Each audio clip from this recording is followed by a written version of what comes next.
मुलुंडच्या सांगळे बंधूंनी बीच टेनिसमध्ये आंतरराष्ट्रीय पातळीवर नेत्रदीपक अशी कामगिरी केली आणि देशाचं नाव उंचावलंय। आता त्यांना ऑलिम्पिककडून आयोजित केल्या जाणाऱ्या वर्ल्ड बीच गेममध्येही भारताचं नाव झळकवायचंय। अर्थात त्यासाठी राज्य आणि केंद्र सरकारचं पाठबळ मिळणंही गरजेचं आहे।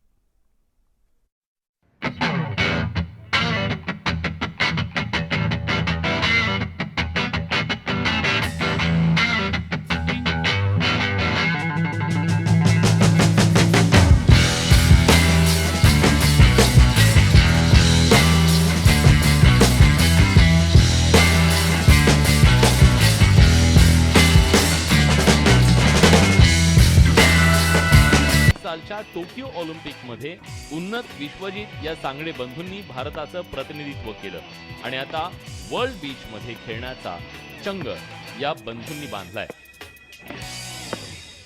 माझा स्वतःचा फोकस आहे की जास्तीत जास्त लोकांनी या खेळाकडे यावं, कारण की हा खूप सुंदर खेळ आहे। जगात भरपूर ठिकाणी खेळला जातो। आपल्याकडे बीचेस आहेत, आय मीन असं नाही की आपल्याकडे ऑप्शन्स नाही आहेत किंवा जागा नाही। आपल्याकडे खूप गोष्टी ज्याच्यावरती आपण करू शकतो। वेदर आपल्याकडे खूप सुंदर आहे। बीच टेनिसच्या इतिहासावर आपण एक नजर टाकूयात। बीच टेनिस हा तब्बल 150 देशांमध्ये खेळला जातो। इटली, ब्राझील आणि स्पेन मध्ये या खेळाचं प्रचंड वेड आहे। या खेळाचं नाव जरी टेनिस असलं तरी बीच टेनिसचे नियम पूर्णपणे वेगळे आहेत। हा खेळ वाळूमध्ये खेळला जात असल्यानं खेळाचं कोर्ट हे वेगळ्या पद्धतीचं आहे।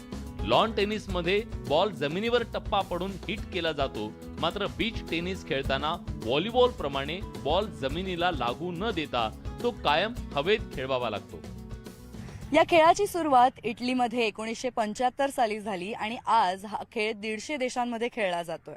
भारतामध्ये गोवा आणि पॉंडिचेरी राज्यामध्ये लोक आवडीने बीच टेनिस खेळतात, मात्र भारताचं आंतरराष्ट्रीय पातळीवर प्रतिनिधित्व करणारे विश्वजित आणि उन्नत हे पहिलेच आहेत। जगभरात ज्यांची ख्याती आहे असे tennis legends Maria Sharapova, Serena Williams आणि राफेल नदाल सुद्धा बीच टेनिस खेळतात।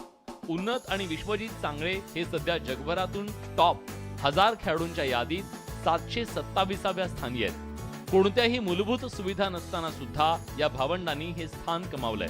स्वखर्चानं 4 वेगवेगळ्या आंतरराष्ट्रीय स्पर्धांमध्ये भाग घेऊन त्यांनी चांगली कामगिरी पार पडली। भारतामध्ये हा हॉबी सारखा बऱ्याच ठिकाणी खेळला जातो। आपल्याकडे चांगला समुद्रकिनारा आहे, त्यामुळे एक बीच चा एक नॉर्मल हॉबीचा गेम असल्यासारखा बऱ्याच ठिकाणी खेळला जातो। बट प्रोफेशनली अजून त्याला लीग फॉर्मॅट येण्यासाठी किंवा इंडियातून प्लेयर्सला फिल्टर करण्यासाठी अजून त्यासाठी एक प्रॉपर ऑर्गनायझेशन वर्क नाही करत आहे किंवा त्यासाठी एक चांगली टुर्नामेंट कंडक्ट होत नाही आहे। 2023 मध्ये होणाऱ्या वर्ल्ड बीच स्पर्धेत सहभागी होण्यासाठी भारताकडून सांगळे बंधूंच्या जोडीला ऑलिम्पिक कमिटी संधी कधी देणार या प्रतीक्षेत सांगळे बंधू आहेत। व्हिडिओ जर्नलिस्ट राजेश बेळगावकर सह रुचा खानोलकर, न्यूज 18 लोकमत, मुंबई।